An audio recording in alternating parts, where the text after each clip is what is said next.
సత్యసాయి జిల్లా కదిరి నియోజకవర్గం అభివృద్ధికి టీడీపీ నాయకులు కార్యకర్తలు సహకరించాలని కదిరి శాసనసభ్యులు కందికుంట వెంకటప్రసాద్ పేర్కొన్నారు.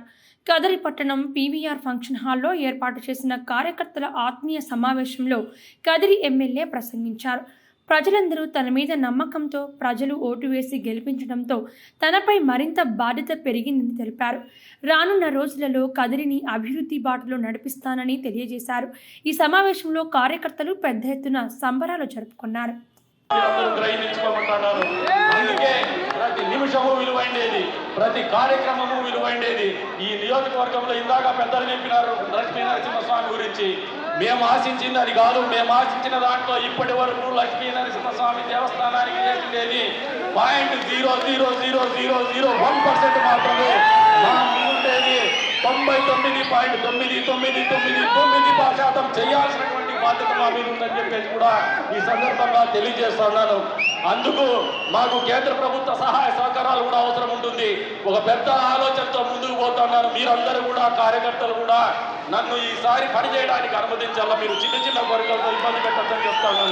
మీ జీవితంలో కానీ మీ కుటుంబంలో వచ్చినటువంటి ప్రతి కష్టానికి పార్టీ నాయకత్వం అండగా ఉంటుందనేది వాస్తవమే. మీరు ఎరగండి.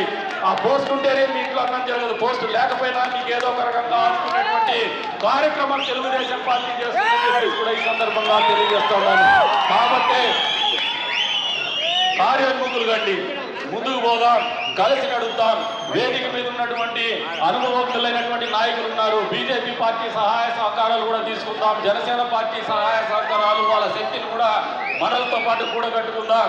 భవిష్యత్తులో అద్భుతమైనటువంటి కదిరిని తీర్చిదిద్దుతామని చెప్పేసి తీర్చిదిద్దడానికి మీరందరూ కూడా నాతో పాటు నడవాలని చెప్పేసి కూడా మీ అందరినీ కూడా కోరుకుంటూ ఈ రోజున మిమ్మల్ని అందరినీ కూడా బయటకు వచ్చేసి ప్రతి ఒక్కరిని పలకరించేటువంటి కార్యక్రమం చేస్తా. ఎక్కడా తోపులాటకు పోవద్దండి. పోలీసుల ప్రమేయం ఉండే రకంగా మన ప్రవర్తన ఉండొద్దు. అందరూ కూడా మా ఇంట్లో కార్యక్రమం ఇది, నాకు అటువంటి అవకాశం రాదు. ఎందుకంటే మామూలుగా శుభ కార్యక్రమాలు జరగాలంటే ఇంట్లో పిల్లలు ఎవరెవరు ఉండాలా, అటువంటిది లేదు. కాబట్టి మీ అందరినీ పిలిచి మిమ్మల్ని ఒక పూట అన్నం పెట్టేసి మా ఇంట్లో కార్యక్రమంగా మిమ్మల్ని ఆహ్వానం అందించి మనస్ఫూర్తిగా ప్రేమతో ఇక్కడికి విచ్చేసినటువంటి ప్రతి ఒక్క మనిషికి మనసుకు ఈ వేదిక మీద నుంచి పేరు పేరున నమస్కారాలు తెలుపుకుంటూ మీ ప్రేమాభిమానాలు ఎప్పటికీ ఇదే రకంగా చూడకూడదు అని చెప్పేసి కూడా మేము అందరికీ కూడా తెలియజేసుకుంటూ దయచేసి తోపులాటకు కానీ